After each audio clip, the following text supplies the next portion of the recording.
Parah, Galagia Indonesia Next Top Model bongkar sisi gelap model yang tak banyak diketahui.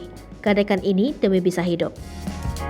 Galagia yang dikenal sebagai pemenang runner-up Indonesia Next Top Model bongkar sisi gelap model. Galatia Gea Amanda atau yang akrab disapa Galagia ini bercerita tentang model yang penuh tuntutan. Saat di podcast Deddy Corbuzier, Galagia juga mengatakan jika model bisa menggadaikan kesehatan fisik dan mental hingga nyawa. Ia bercerita jika setiap model tentunya dituntut memiliki tubuh ramping namun tidak dengan tubuh sehat. Setiap model menurut Galagia tentunya memiliki masalah lambung karena makan yang tidak teratur, bahkan menyetop konsumsi gula dan garam.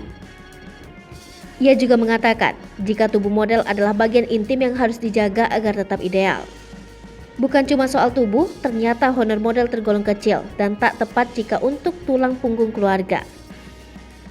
Perempuan 25 tahun ini juga mengatakan ia kalau model sering mengalami gangguan mental dan kepercayaan diri, sebab selalu dituntut menjadi perempuan sempurna. Didikan model juga sangat keras menurut Galagia, bahkan didikannya sampai dengan fisik. Tak hanya teman kerjanya saja, Galagia juga sering kena mental breakdown ketika di dunia model. Ia yang dari TK sudah terobsesi menjadi model dan menekuni model sejak kuliah kini menyesal terjun ke dunia model.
Hai pemirsa Sri Popo TV, jangan lupa komen, like, dan subscribe, serta tonton terus berita-berita terupdate lainnya ya.